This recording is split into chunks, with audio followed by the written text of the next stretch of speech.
LCS who have come to join us and introduce you to Maryville University. Now, this team has been one of the perennially star teams that we've had in the spring 2024 of Challengers League. These guys have been fantastic, and there's 2 players on here that we were trying to push for LCS last split, and at least 2 more who we're starting to think, maybe these guys have what it takes to do it next split. And the one big one is the bot laner for Maryville University, leading the stats and everything you want to see an AD carry lead in. KDA, kill participation, damage percentage, gold per minute, CS per minute, everything. Scary Jerry is just dominating the competition for a pretty young player. So Maryville University are a threat. Let's talk about Disguise, the reigning champions with 1 returning member from that championship run in Young. They had a very slow start, Josh, but they did pick it up at the tail end. They beat the 3 teams that were now bottom 3 in the standings at the end of the regular season. What do we think about DSG? Are they cleaning it up, or do we still need to see how they look against a team like Maryville before we decide? It's somewhere in between here, Kangas, because we know that Disguise have a lot of individually talented players. Now as we start jumping into the draft, we'll have an opportunity to kind of put them under the microscope. The big thing that we look at for Disguise is Tenacity and Young have been doing quite well overall. They've been performing quite well during the lanes, but this team feels a little bit lost later on in the games. It doesn't feel as though their game plan has been as robust. And going into Maryville, we should expect that they're going to have a bit of a deficit from the most dominant bot lane I think we've ever seen in Scary Jerry and Psycho. I'm happy you bring that up, because when we look at where the team's strengths are for Maryville, we're looking at the bot side more often than not. Scary Jerry and Zyko are dominating everybody. They're getting multiple 2v2 kills in laning phase. Manui Poom have been playing more weak side bot lane. Manui, that's kind of been his MO. He's been experimenting with playing more carries lately, but it still feels like it could be a big mismatch. So we're going to keep our eyes on that in draft phase here to see how the teams want to address it. Already, DSG are taking away a lot of these power picks in the bot lane. I think Varus would be the next natural bot lane ban if you're already taking away the Callista and the Ashe, but we'll see how much effort they actually want to put into shutting Scary Jerry and Zyko down. I mean, you got to put a lot of effort. One of the things that Scary Jerry and Zyko do when they have this kind of pressure that they've built up for themselves is they also further for the rest of the team. They allow Yuji to look like the star of potentially the entire split. He's been looking so strong, and picking up the center early game gives you so many tools. The slows, the range that it has, gives you a lot of dominance, and it's incredibly flexible with what you pair with it. I mean, hey, you're preaching to the choir. When we put out the video saying who our MVP front runners are for this split, I put Yuji as mine. I think he's been turning a lot of heads. Yuji's one of those guys that I definitely have confidence in going forward. But it's a regular season award. Now it's the test of how do playoff pressure affect the players. I still think that a team like Maryville is going to do just fine there as they prioritize the Senna. Not necessarily known for being a big lane bully or super lane dominant. It can win the lanes, but you can also just scale up and try and hit more of a mid-game spike. So we'll see how much Yuji wants to play towards bot side, given the fact that this is what they're drafting. There's also a really big dare going into Disguise, because this is the patch where Smolder might be the best character in the game, right? Pushing for like 55% win rates in solo queue at basically every level. Instead, Disguise say, we don't want it just quite yet. Instead, we're going to be picking up one of Young's most comfortable champions he has ever played in the LeBlanc. And I love this response that Maryville is already showing. The Tahm Kench has a good matchup into the Nautilus and basically invalidates LeBlanc, right? LeBlanc goes for a one-shot, tries to do a ton of damage, and then you just prevent the rest of it from coming through. They don't pick it up right away. Instead, they pick up the Xinjiao, but they still have the option to grab this, and they are able to do so. Yeah, it makes sense. I think the idea being, we know that Tahm Kench is coming in, but let's just lock in a jungler as well, take that away, because Xinjiao LeBlanc is a terrifying combo. They do still have something like maybe a J4 LeBlanc if they want to go for it, but they're saving the jungle pick. They want that Smolder, like you were highlighting. So now suddenly we have what could turn into a farm fest in the bot lane, but given the fact that Tahm Kench is so strong into the Nautilus, I actually do favor more often than not the Senna Nautilus than the Smolder, or sorry, the Senna Tahm Kench over the Smolder Nautilus in that 2v2. Yeah, I think basically how you rate these two champions going into each other depends entirely on what region you like to watch. If you are an LCK watcher, you're very much on the Senna train. If you watch the LPL, it's like, no, it doesn't matter. Smolder is going to hit his 225 stacks and take the game over. And so this is going to be another one. Which region are these guys actually watching? Who are they paying attention to? And as we look at the rest of the draft, it is worth noting, if you guys are curious, Azir is still banned from competitive on this patch. So that is one of the things that you do not have to worry about, the Nico ban coming through, and I'm curious what else Young is going to ban away from Spyrex in order to make sure he has a safe landing phase. That's an interesting thing to keep track of. I'm happy you bring up the Azir global ban because it nerfs some teams more than others. It is one of Young's premier champions, one that he does really like to play, so we'll see how much that actually affects him. Obviously, he went for the LeBlanc this time around, but maybe that's part of why they wanted to lock something for Young so much earlier in the draft. Taking away some of the counters, though, with Nico and Ahri. Also things that pair very well with that Xin Zhao, because keep in mind, Xin Zhao can gank early. If Spyrex wants something that can, set up a gank for a Xin Zhao, two of the premier options are now off the table. And I like it a lot overall. I actually really like this early LeBlanc pick coming from Disguise, not because I think it is inherently super strong, but because Young does need to have another champion that he plays other than the Orianna of this series, because we do have Fearless Draft. He would not be able to pick it again later on, and so going something a little bit off the wall gives him lots of tools. But this Trundle, I gotta bring it up. I played in-houses with Azale last night, no big deal, I call him Isaac, but he was blinding this champion every single time, and he just threw out the Trundle as often as he could. Top lane or jungle, though? Both. He played top lane, and he ran over our other color caster Beatdown, and then he played jungle, and he ran over the LCS caster Rafa. It was very much the Isaac Azale Cummings Bentley show. But now, with all this coming through, I do want to point out the fact that Spyrex is coming through with the Rise in this game. It's an old counter pick, sir, but it still checks out. Yeah, old but true. And then the Rumble on top of it, so double AP. They were packing a lot of AD with just the Sun of Xin Zhao, so this kind of evens out their damage curve here, or at least balance. And now we're going to have the Rumble into an Udyr. So Udyr can chase down the Rumble, especially with a Trundle's help. Rumble only has that one flash to get away from these ganks and a little speed up with the shield.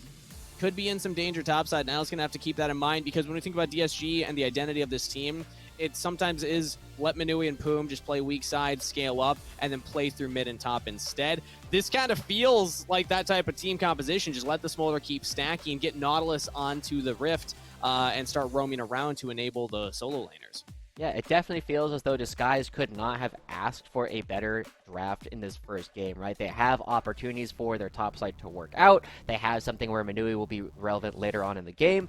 And I think this actually puts a big spotlight. I wasn't expecting to say this, but this puts a big spotlight here on Perry, because he is playing one of the stat checkiest of stat check characters in the entire League of Legends. And he's just going to be running in and being able to duel Yuji if they ever find themselves in 1v1s.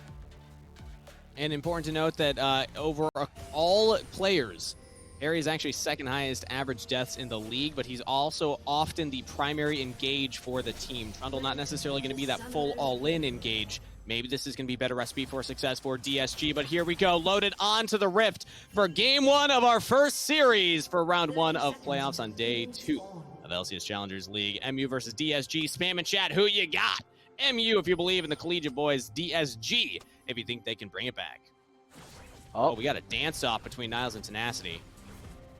I don't know if I'd ever seen this Udyr one. It is a very entertaining spot for both of them. Nobody is doing anything. Is that Udyr's dance? Is that it? It's just like, this is actually very funny, because Udyr's dance is mostly the spirit behind him, and Rumble's dance is not the robot, but the actual Rumble. Can we get a zoom in on the actual Yordle? Yeah! Nice. That's good stuff.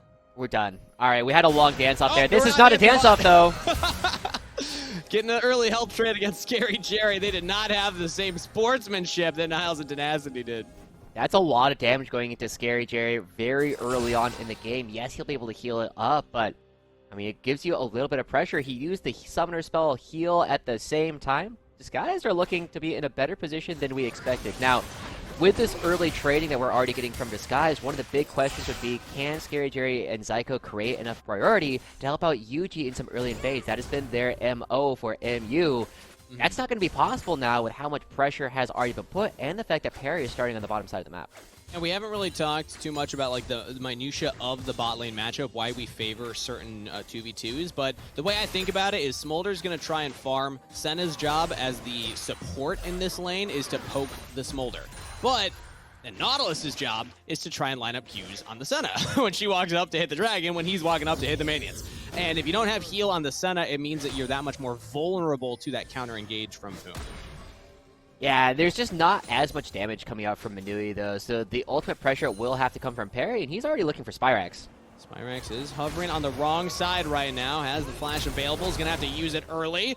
Young still following up, has his own flash with an auto, and that is First Blood. Yuji looks to equalize it and will trade back 1-for-1 in the mid lane. That is 4 flashes already blown straight off the bat, but crucially, Young is the one who walks away with a lead.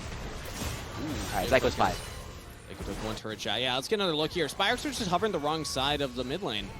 Yeah, I mean, he looked like he was going to go down, and that was an interesting path from Perry that perfectly caught Spyrax out. Remember, he did all his bottom side camps, and then after Wolves, he just ran down towards the river, potentially looking for Yuji. Ends up finding Spyrax instead, but every single flash blown between the mid lanes and the junglers should end up working out pretty good here for Disguise, because it's easier to attack the opposing mid laner than it is to attack the opposing jungler. What was that? That hook landed! That is a dead center. Scary Jerry goes down, no heal available. Saves the flash. Zyko should be fine here as he has his own, but what a hook from Poom! You and I were both talking earlier, Kangas, about how we were expecting Scary Jerry and Zyko to be the side that was going to be finding 2v2 kills, and this time it's Manui and Boom coming through. It's looking pretty good for our 40% upset rate. Yeah, not a bad look at all. A lot of it still comes down to that level 1. Getting heal out of Scary Jerry early really impacted that. I imagine if Senna had healed and Scary Jerry would have looked to flash away and then healed to try and survive. But either way, not the future that we live in. Not this one. Now, the other big thing that we were talking about, King, is before everything started was Spyrax, absolutely one of the best laners that we have here in the mid lane. However, he has been getting relatively greedy with a lot of the plays that he goes for. He loves playing low health lanes, and with all the flashes being blown right off the bat, it becomes a very easy spot for Poom and Perry to try and come in and look for ganks there. And if that's something where Disguise can also follow up upon and make sure that their bottom lane finding unexpected win, and then Young potentially finding a very dominant win, suddenly you're looking at a recipe for 3 winning lanes coming out for Disguise, and that could definitely help them take down one of their top dogs. And thank you to our observer Kai, who seems to be highlighting just what you're talking about. We got 2 control wards in the river, so that if Poom ever looks for a roam, will not be spotted. We also had Tenacity proxying a top wave and dropped a very deep ward in the jungle of Yuji, so they know that Yuji's on the top side of the map. DSG are working with a lot of information. MU do not have as much, as the Grubs and Dragon are up. So we're seeing these early objectives. Let's take a look and see which one the players actually decide to prioritize. Yuji would also be spotted on this ward if he looks for the Grubs. He is up a level and has a kill, so it is something that is difficult. We do know that Young did go for a back relatively early. And that's his cryo. He does. Niles is 6. Flash on Yuji. He's in a lot of trouble right now. Spyrax is going to have to bail him out. Here comes Young. Yuji. Can the team get there in time? They do not. Equalizer comes down, but it does not do a lot of damage. Now the root lands onto Spyrax, who also doesn't have flash. Young, Perry, and Tenacity take the 3v3. Oh, no. Scary Jerry roamed up. Niles gets there late, and now Niles could be in some trouble. Oh, what a root, though, from Scary Jerry. Might be enough to save him. No, it's not. Tenacity gets the stun. Niles flashes the wall. But maybe Udyr can chase him down. I can't tell. He gets the slow. How long till the pillar comes back off cooldown? I think Perry might just get there. Whoa. No, Niles makes it out alive, but you're still happy for your DSG. They traded up and a lot of kills. And they're off nearly 1,000 gold already. This is not supposed to be part of the script. We see that Disguise, this is the power of the Trundle, right? He just walks in, starts bonking that boy on the head, and then after that, you just have so many tools to get right on top of one single player. And even though Niles is able to come with the equalizer, he gets to the rest of the fight so late. We look at the missing flashes. We look at the fact that there is so much speed coming out from Disguise. I'm legitimately shocked that Niles got out of that one, but overall, Disguise finding a huge early advantage. I'm shocked Yuji started that. He did not have prio topside. Mid was dead even, and you don't have eyes on the enemy jungler while you don't have flash. I just feel like even if you're up in that kill, you had like a ruby crystal purchase over Perry. Still ambitious to go for it, but he's right back on it. I mean, again, doesn't have prio topside, does have a little bit more help in the mid lane this time around, but we do see Perry and Poom are on the dragon, so Yuji will get away with it this time. It's just going to be a trade of the objectives. Definitely in favor of Maryville, though. You want to get these grubs, especially when you compare it to how bad the Hextech Soul or the Hextech Dragon is. But one of the things that this does do for Disguised is, even though it is a temporary advantage going over to Maryville, getting these early dragons when you have a Smolder on your team does mean that you are way more likely to be able to fight for the soul, because it pushes back your opponent's dragon stacking an entire dragon. And so Disguised should be happy with the situation nonetheless, because they still have a fantastic scaling. One of those instances where you're not quite sure who came out ahead because both teams are happy about it. As Scary Jerry goes for a little roam up top side, pushes Tenacity off, will help Niles get this wave in. We'll see if Niles actually looks for the plate or if they just go for a reset. They are actually pushing forward, so Scary Jerry, the infamous roaming Senna. Yeah, I mean, this is a really cool style coming through from Maryville. We know that they are very dynamic on the map, but the one danger that they have here, Kangas, is the fact that they've been leaving Manui down in the bottom lane, hitting a melee champion this entire time, so he should be doing all right on his dragon practice stack. The Smolder Bucks are starting to blow, and then they'll have an opportunity to try and look for even more. But Spyrex has a flash again. He does, he flashes, but he still gets hit by the root. Parry makes it in range, but Pillar's not quite on the right side, so Spyrex gets out of there. Yeah. Nice look. I do really like it, and it is still punishing Spyrex for trying to play really far forward. He loves playing forward, he loves playing low health lanes, and even though Young is down about 10 CS, the fact that he's gotten 2 kills and assists more than make up for that. He's stacking up the Dark Seal, he now has more pressure that can come in from parry, and Spyrex has to be very careful. He's going to try and take another wave under this turret. Young's not going to be able to punish him for it. And he doesn't have the flash anymore, that's the big thing. Boom now, heading up top side. These supports are just taking turns, saying, all right, tag out, you tag in. Go for a little roam skis up to the top lane skis, but Tenacity's not ready for it, so Poom decides to walk off, and we'll head down the river, back towards the bot side. I'm curious about Manui's stacks. Kai, if we could take a look at the Smolder stacks, because Josh, you mentioned, had a little bit of time alone there to just hit Zyko. We're at 65 right now, so we'll keep our eyes on that when we get that 125 big upgrade. Yeah, that's a little bit more. Yeah, that's a little bit more than I was expecting. I was expecting us to be in the mid-50s, but the fact that Manui is already doing a fantastic job scaling at this point does give us a lot of reason to think he will have the 225 by the time the Dragon Soul has spawned this game. And so Disguised, they're looking at a pretty good spot. Now, it is worth noting that even with all of this in mind, look at the jungle CS difference between Yuji and Parry, and also the mounting difference that we will continue to see in the gold lead. With the 4 kills going over Disguise, Maryville does still have a lead, and a decent chunk of that is still coming off the fact that the top lane got a couple of plates, Yuji got a couple of extra camps, and so Maryville are still showing that even though these micro interactions have not worked out, they have a better understanding of the macro game here in League of Legends. Yuji in particular has a lot of gold, but hasn't spent very much of it, so Yuji's still on the map. Yeah. Call that with Rafa the team gold. now is going to go for a bag. Okay.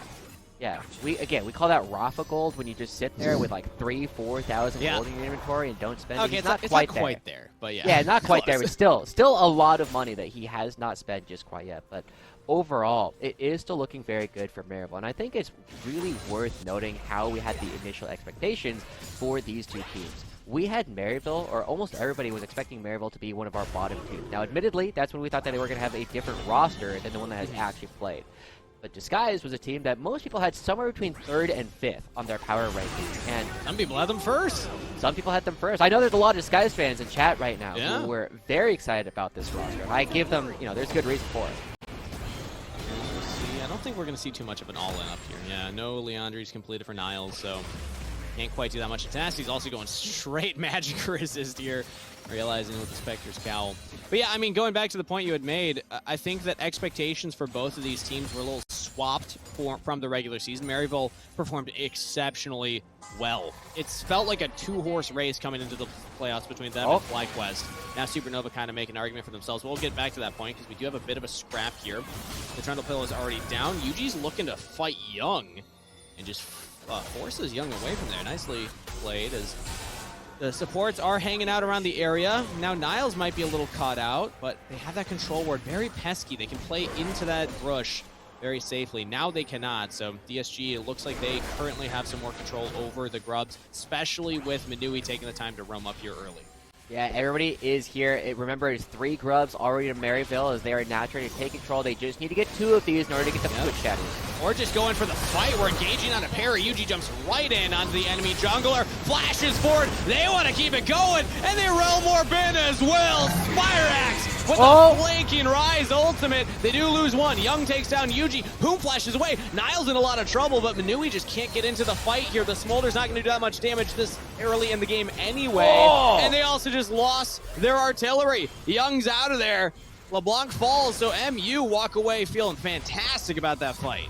Yeah, they got one of the Void Grubs. They got a couple of extra kills during that whole thing. We'll take another look at it, but the big thing to watch here is Manui is never able to enter the fight. He calls Mom to try and help, but look how far away he's actually throwing this ultimate from. He's not able to teleport, whereas Young instantly goes for the teleport towards top lane, make sure he can join up with the rest of the team. Manui chooses to hold on to it, and that means he's not here, and Maryville have the tools to run down Young.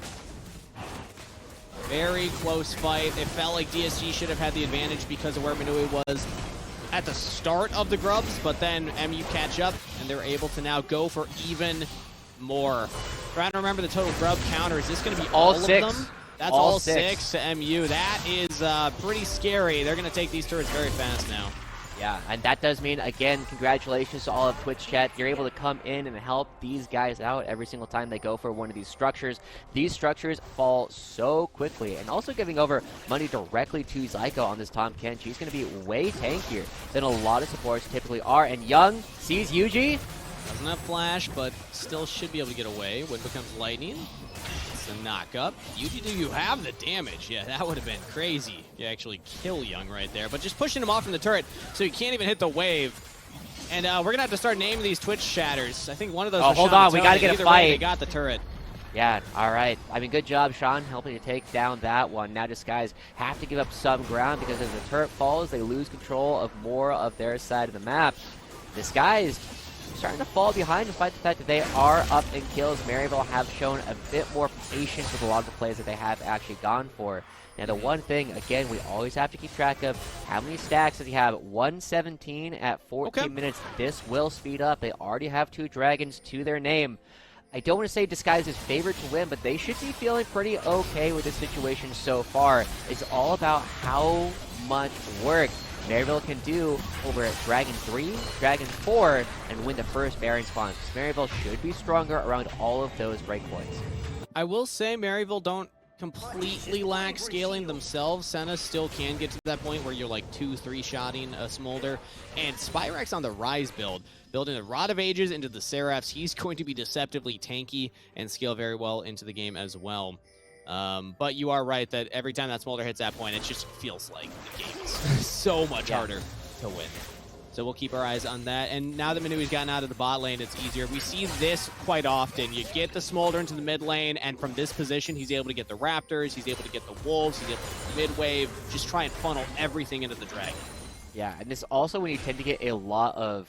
we tend to get a lot of skirmishing around the mid lane as well, and that's just a perfect time for the Smolder to go for things. Now, the big thing to look for here is there is a Rift Herald in the pocket of Maryville, and in 2.5 minutes, we do have the next dragon spawning. So Maryville not waiting for that at all. They want to try and punish Manui. They get the flash out of the Smolder. Well done from Zyko. Mom pulled in, trying to get some help.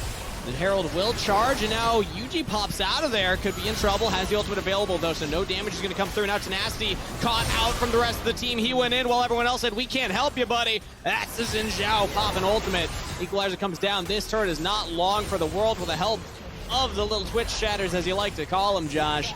Those grubs helping take down these structures. I just got to say, that's what I generally picture every single one of you in Twitch chat as looking like, whenever you're typing things. But either way, from Maryville, really good stuff, taking down Tenacity. Oh yeah, that was a... Yeah, I just want to make it very explicit. Okay, sure. But still, the Maryville, they pick up another mid lane turret. They got the top lane, they got the mid lane. The map is opening up. Now, they should have the gold lead. They should have an opportunity to go for one of these major objectives. And instead, Scary Jerry thought he was going to be able to take someone by surprise. Instead, I'm expecting the play to start shifting towards the bottom half of the map. And Maryville, one of the things that they are good at, and arguably better than FlyQuest, who has been our top team this entire time, Maryville is inventive with the ways they try and take fights around objectives. They actually have Zyko, UG, Niles, and Spyrax all willing to go for flanks based on what characters that they are playing at, whereas the Skies have not been able to showcase the same kind of inventiveness and understanding of how to mark players. And I'll say that Rise feels like the perfect pick for Spyrax in that regard, as we see split plays on each side of the map. Spyrax the focus here for DSG, gets away. Can Tenacity say the same? Really hard to get onto both of these champions, actually. I think about it. Yeah. Realm Warp from Rise, but they actually do lock down Tenacity long enough. They had the damage. I kind of expected Tenacity to get out of that one. Surprised he went down. Can we trade onto Spyrax now? No ultimate available on the Rise. The Seraph shield popped. Perry's taking a lot of damage from the turret. Flashes away. One final shot will not take him down, and Young picks up the kill. I mean, the power of the Batman, he just comes in and bonks that boy, but the bottom lane turret's going to be the one falling. Maryville still trading up, and they're going to be able to get these backs off in time, whereas the Skies, they're going to be a little bit late if they want to try and play for this Mountain Dragon. I get it, because he's holding a bat. Yeah, exactly. Sweet. It took me a minute, but you're right. The Dragon's coming up here, 10 seconds, and it seems like DSG not going to be in a position to actually continue stacking these ones. As a Smolder comp, I think that's fine. Your goal is to slow down the Dragon stacking of your opponent, but MU will be happy to pick up their first one right here. Yuji and Scary Jerry on it immediately while Perry's in the top half of the map. And also 3 turrets taken from MU, so their gold lead starting to snowball a little bit here. I know we're 18 minutes in. It could be worse, but could definitely be better as well for DSG.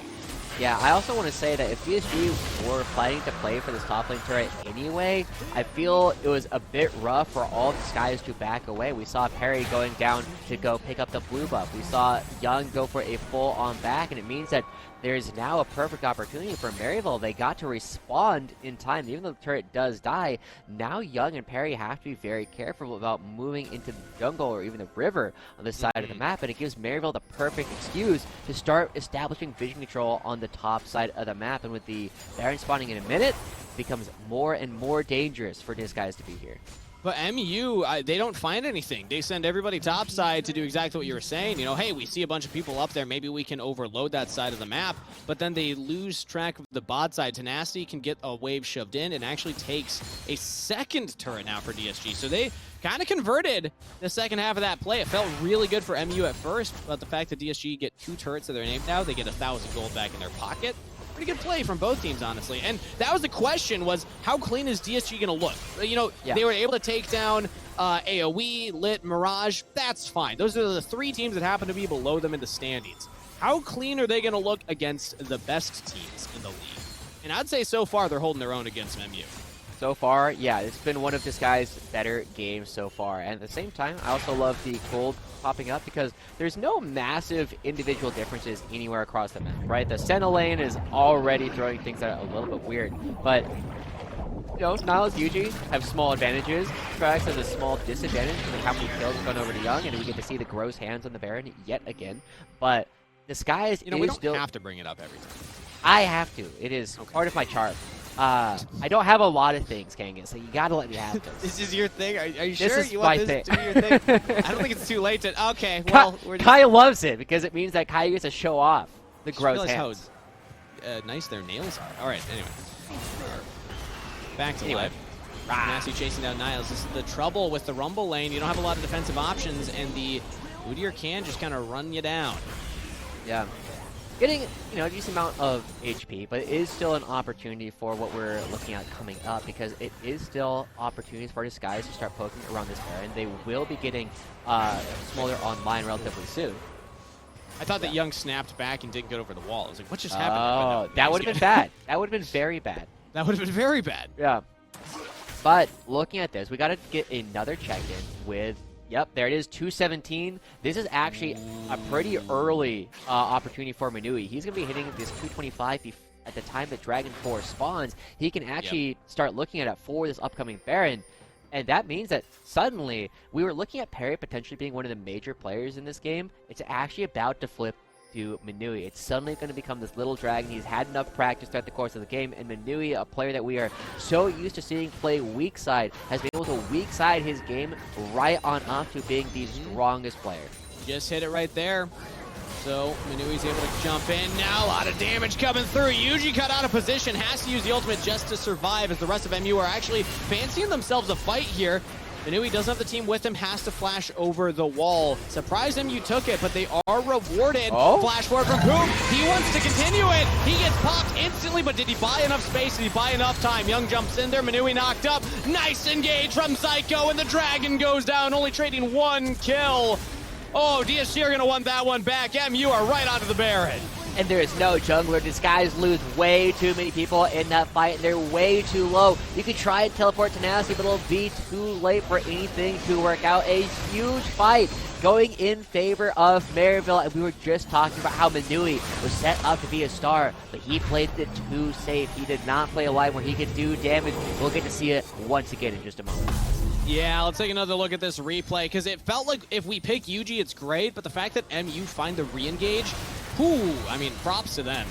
Yeah, we don't quite get the damage burn from Manui, not quite able to get underneath the crescent guard, but as Manui flashes over the wall here, I want you to look at where he uses a flap, flap, flap next, because as the fight re-engages, he flap, flap, flaps to the safe side of the wall. That means he's not doing any damage. This character is only a damage dealer, not able to find any of that, and that means that Scary Jerry and Spyrex were able to run him up because they were not scared of the Dragon. The spacing right there from MU, they were in the right place at the right time. Very tough for Smolder in particular to fight at that exact location without the flash available, because if he walks over after flapping, he's on the other side of the wall. He's also in a lot of danger. So MU get the Baron, and now they're going to start working on these turrets. We got some more Twitch chatters, and I'm just going to say it right now, Josh. I'm going to amend an earlier statement. We can't just name the Twitch chatters. We have to name them as somebody who subs to the channel. That's it, everybody. That's a good point. Everybody that's a at good point. home. Here comes the ult. Reminder, you can sub right now, but here's the engage coming through. DSG throughout the depth charge. Lock down Yuji a little bit. Look at Manui. He still has the ultimate available. Yeah, and Perry's on the Dragon during this whole time. Yes, now he gets to the mid lane turret, but that puts Disguise one closer to the Dragon's soul. Manui's able to pump as well. Oh, does Manui fancy himself killing Niles right here? Niles does not have the flash available, and that's a teleport coming in, so we cannot keep chasing onto Niles. That is Spyrex to catch the wave. Perry will get the Dragon. It took a very long time, and they're losing a lot of the base for this, but you're right, they can work towards the soul in 5 minutes. The question being, how much of a base are they going to have in 5 minutes? Because MU already take down one structure.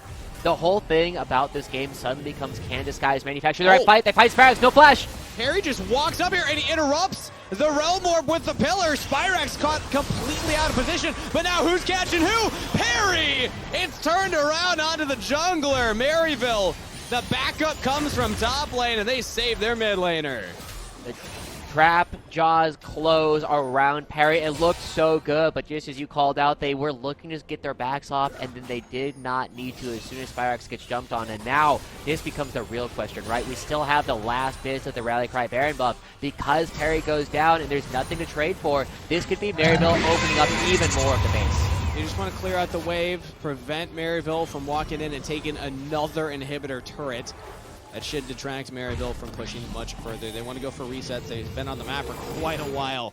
I'm assuming they have a lot of gold. But we're at 3 items now in Spyrex. I think we're probably going to hit 3 items in Niles here relatively soon, maybe on this next back.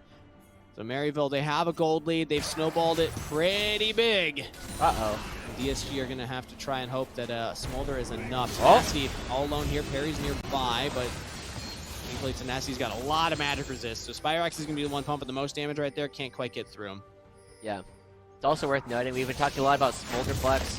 Scary Jerry has been stacking up a lot of Centibucks as well. We'll be hitting 100 souls here pretty soon. Getting a ton of bonus range, and like you're calling out, if Scary Jerry gets enough souls, he can 2-tap Manui in a lot of these fights. Disguise, they lost their top lane inhibitor, and they're a group as 5, so Maryville doesn't need to do anything. Really good hook. Really good dredge line right there. Equalizer thrown out defensively from Niles. Yuji didn't use the ultimate, but you see one dredge line with a Manui Q, and Yuji's in some trouble. And you need to respect that Nautilus. Poon's been having a good game so far. He has. But this becomes the game. Disguise, whenever we line up for these 5v5s, they're the ones who have the pressure put on them. They're the ones who need to do something in these situations, because you just have these minions up in the top side. And if we saw anything about yesterday's game from FlyQuest versus AoE, these minions can do so much work if left unattended. Now, Maryville, they're starting to shift their attention towards the top side of the map because the Baron will be spawning 40 seconds before the actual Mountain Soul does. And now Disguise, they're trying to figure out exactly what's going on, but they have not been able to build up the vision. Puma has been consistently behind a lot of the plays because they have to do something reactive. Speaking of very aggressive play right there, trying to force MU away from this red buff. MU fight for it, they get it. Remember, red buffs later in the game here go to everybody on the team, so that's actually a pretty decent objective for MU to pick up considering there's nothing else on the map. Just try and starve DSG from any resources, get yourselves a nice buff as a team. Tenacity and Niles are still 1v1ing. They have a teleport coming in. Tenacity just needs to keep Niles locked into place. Young can catch up. Niles has the flash, but will not even use it. Young picks up the kill. Now, importantly, the teleport was used, but Niles will be up for his upcoming Baron, so that play is just a kill and one lane of prio that Disguise have built for themselves. But the real play is going to happen in about 40 seconds when both Niles and Spyrox will have it. Much needed gold, but Maryville, we haven't really talked about it. Their gold lead is 6,500. They have slowly built it up with their better movement on the map, and Spyrox is able to take care of the bottom lane relatively cleanly. So, again, we got to put the magnifying glass on the same two players, Young and Minui. Both need to do big things. LeBlanc has opportunities to do a lot of damage early and potentially try and assassinate somebody, but Scary Jerry has got the spell shield already built up. Spyrox can pump nearly as hard as Minui, so just because this guys have some heroes they can play towards doesn't mean that it's a free trip. One interesting thing to keep in mind, though, is that LeBlanc at this point can struggle to one-shot anybody that isn't Scary Jerry, maybe Niles. But you can at least chunk them low so that Minui's execute threshold is easier to hit. So, yeah, I agree. You got to look at the carries. You got to look at the mid lane and the bot lane for DSG. How are they going to approach these fights? As the Baron seems to be where that fight will happen. 20 seconds on the Dragon. DSG, I suppose, could just try and give this up or at least stall it while they look at drag, but they're posturing around it. Nasty's not with them. He has to teleport. He's going to teleport in now. So DSG going to force MU off of the Baron. MU keeping it low. They throw down the equalizer. Perry can't quite get in there. He has flash available, but he's not getting at it yet. They have the control ward over. Minui throws out the mob. Dredge line lands onto Zyko. That's the front line for MU. Best member for them to get hit by. Now they're re-engaged from Zyko. Got him. They got Minui. The dragon goes down. DSG throw the fight as their carry falls. Double kill to Yuji. That's 3 for MU. And now they can just march this wave in. They might not even need the Baron. They already have the wave. They have the teleport coming through from Niles in just a moment. This is a fantastic fight from Maryville. They found the dragon. They got all the damage necessary, and it comes off the fact that Zyko finds the knockup, and this could be Maryville with game 1. Well done from Maryville to weather the storm of the Smolder, hitting those stacks. They'll strike first in this best-of-3 series, taking game 1 versus DSG, patting their stats a little bit on the way there. But one of the favorites in the entire tournament showing up early. We also got to give a quick shout out to our favorite Twitch chatters. Thank you to Clerky for gifting 5 subs. You were definitely one of the little void minds able to take down the Nexus at the very end, and we salute you for your continued contributions to this. But we'll take one more look at that last fight one more time, and crucially, watch Minui in this fight. He is the main character of the game. If he goes down, it's a huge problem. And Zyko, a player on Maryville we definitely do not talk about as much as we should, able to find the tools that he needs to in order to get on top of this dragon. As soon as the fight goes back around, Minui gets caught at the very edge of the knockup, and Maryville do not hesitate to take that dragon down. Never allowed to move, dies with a flash up. Fantastic stuff from Maryville, knowing the one player they need to take down. Those are those moments where as an AD carry, I can imagine Minui being like, I thought I was out of range of that. I was flapping, I was moving, but not getting out of there. Did have flash, goes down. Rough end of the game for DSG, but it's a best-of-3 series. They still got another game ahead of them at least. We're going to send it to a short break while we get ready for that game 2. We'll see you right back after this. They said it couldn't be done. They said the world would never accept a cookie this long. Or a churro, and probably not a pretzel either. They also said, under no circumstances should those really long and delicious treats be wildly affordable. To which we said, but we already made them. And they are. Introducing the incredible new foot-long sidekicks. Get one at Subway today. Before this guy won this, he actually won this. And now these guys, they're trying to do the same. He's looking for the killer instinct. He's going Basu! in. He finds 2. He finds 3. Basu, you are utterly ridiculous. This guy is also trying to do what that guy did.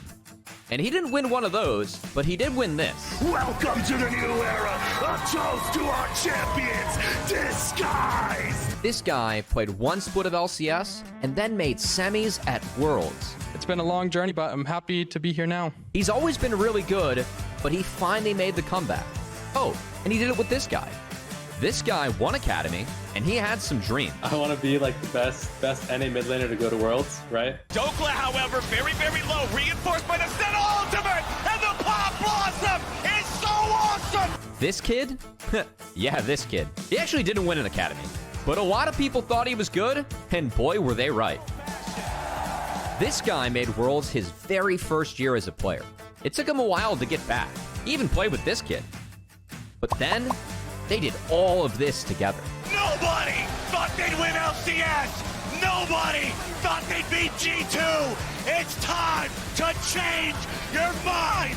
You know all of these names, but do you know the names of who's next? The future of the LCS starts right after the LCS. Welcome to Challengers.